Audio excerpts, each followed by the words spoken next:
American dollar don't mean nothing anymore. It don't go nowhere. You can take a $100 bill and go to one store. You can't even go grocery shopping and buy food for you and your wife. $100 won't buy you groceries for a week. The American dollar ain't nothing anymore. I mean, you work, you get your paycheck, you end up still owing money.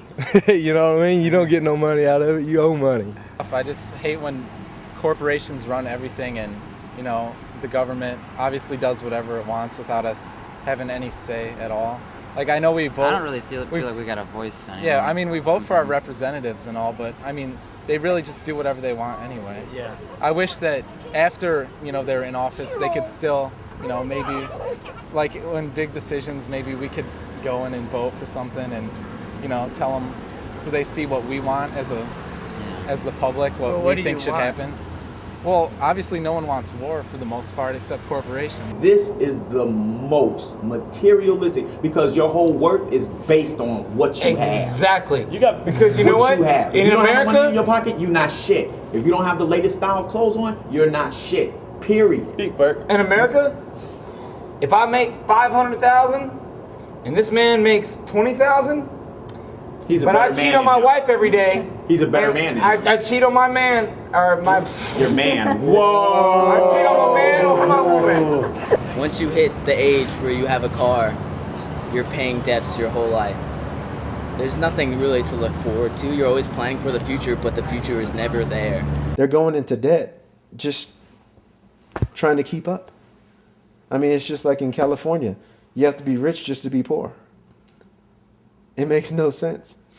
A lot of what is told to American children, American citizens as a whole, is that if you want happiness, you need this product.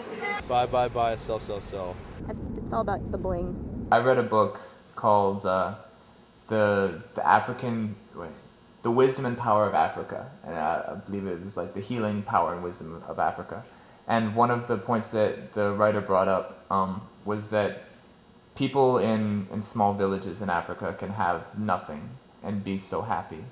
And then you have these people here in the US who have their big screen TV, their perfect apartments, their iPod and whatever, and they're still not happy. And what's the difference? What hole are the Americans trying to fill by buying all of these things and getting all those material possessions where somebody with very little material possessions can be happy?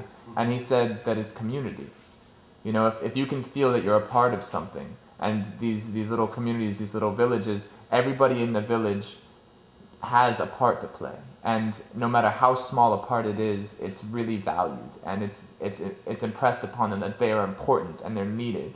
And I think that in this gigantic consumer culture, it's very easy to fall between the cracks and not feel needed. And so you run around and you're like, what can I do to make myself more important? See, understand, this whole country is for the rich to get richer and the poor to remain poor. Because understand, the only way that the rich are going to get rich is to do the things that they do. And the things that they do is keep the poor poor. That's how they're able to keep their money. That's how America works. We're supposed to be the most powerful country in the world, but realistically, why are we billions of dollars in debt? We want a lot more and a lot better things. Like back then, they just wanted electricity or they just wanted running water, That's pretty much, they just wanted better taxes or freedom, And now that we've got all that, we just want more and more. So, you give them an inch, they take a mile. That's where greed comes into it. They want more.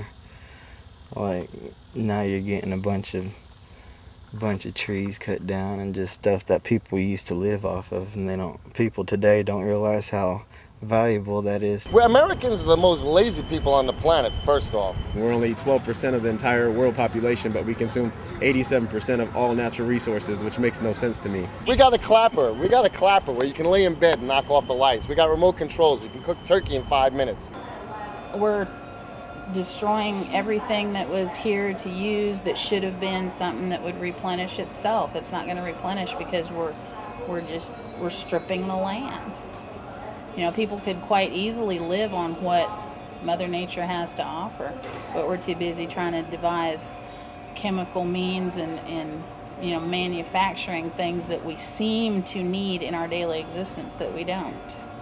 People lived before TVs and cell phones and automobiles that burn gas that mess up the ozone. So we're doing it to ourselves. We need to quit complaining about it.